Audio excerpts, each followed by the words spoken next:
வணக்கம், welcome to cookers kitchen. இன்றைக்கி என்ன பார்க்க போகிறோன்னு பார்த்தீங்கன்னா, பன்னீர் பிரியாணி பார்க்க போகிறோம். அதுக்காக 2 வெங்காயம் கட் பண்ணி எடுத்து வச்சுருக்கேன், ஒரு தக்காளி வச்சுருக்கேன், அரிசியை ஊற வச்சுருக்கேன், பன்னீர் வந்து கட் பண்ணி வச்சுருக்கேன். ஒரு குக்கரில் எண்ணெய், நெய் ரெண்டுமே விட்டுக்கோங்க. கொஞ்சோண்டு சோம்பு போட்டுக்கோங்க. மசாலாலாம் சேர்த்து தான் செஞ்சால் சூப்பராக இருக்கும். ஒரு பிரியாணி இலை,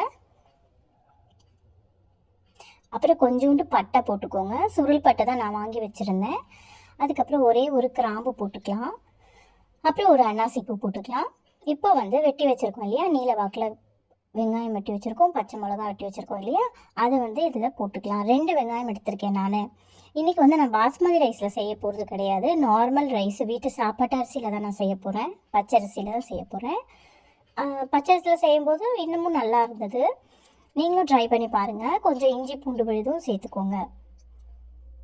கொஞ்சம் இஞ்சி பூண்டு விழுதும் சேர்த்துட்டு நல்லா வதக்கி விட்டுக்கோங்க. நான் இன்னைக்கு காரம் கம்மியாக தான் சேர்த்துருக்கேன், ஏன்னா குழந்தைங்கள்லாம் சாப்பிடணுன்றதுனால. உங்களுக்கு காரம் கூடுதலாக வேணும்னா இன்னும் 2 பச்சை மிளகாவை போட்டுக்கோங்க. அப்படியே வெட்டி வச்சுருக்கிற தக்காளி, உப்பு ஏன் சேர்க்குறோம் அப்படின்னா, வெங்காயம் தக்காளி வந்து சீக்கிரமாக வதங்கிடும், அதனால உப்பு சேர்க்குறோம்.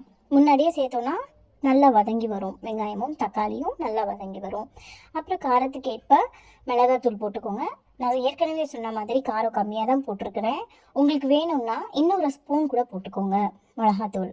அதுக்கப்புறம் கொஞ்சோண்டு கரம் மசாலா போட்டிருக்கேன். இங்கே பாருங்கள் எவ்வளோ அழகாக இருக்குது, சூப்பராக சுவையாக இருக்குது, வீடே மனமாக இருக்குது. கரெக்டான ரேஷியோ நான் சொல்கிறேன்.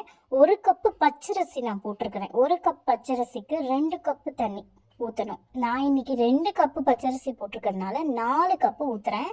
ஆனால் இதே பாஸ்மதி ரைஸ்க்குன்னா 1 கப்பு பாஸ்மதி ரைஸ்க்கு 1.5 கப்பு தண்ணி வச்சிங்கன்னா கரெக்டாக இருக்கும். 2 கப் பாஸ்மதி ரைஸ்க்கு 3 கப்பு தண்ணி வச்சிங்கன்னா கரெக்டாக இருக்கும். தண்ணி நல்லா கொதிச்சு வரும்போது அரிசியும் பன்னீரையும் சேர்த்து போட்டுடுங்க. உங்ககிட்ட புதினா கொத்தமல்லி இருந்துச்சுன்னா அதையும் போடுங்க. பன்னீரை வந்து இந்த மாதிரி நசுக்கி போடுறதுனால கூடுதல் சுவை நமக்கு கிடைக்கும். அந்த பன்னீர் சாப்பிடும்போது வாயில் அகப்படும், ரொம்ப டேஸ்ட்டாக இருக்கும். என்கிட்ட புதினா கொத்தமல்லி இல்லை, நான் போடலை, நீங்கள் வந்து போட்டுக்கோங்க. ஒரே ஒரு விசில் 5 நிமிஷம் சிம் வச்சு எடுத்தீங்கன்னா சூப்பரான சுவையான பன்னீர் பிரியாணி ரெடி ஆயிரும். நிறைய பேர் சப்ஸ்கிரைப் பண்ணாமல் பார்த்துட்டு இருக்கீங்க, மறக்காமல் சப்ஸ்கிரைப் பண்ணிட்டு பாருங்கள். இன்னொரு வீடியோவில் சந்திக்கலாம். பாய்.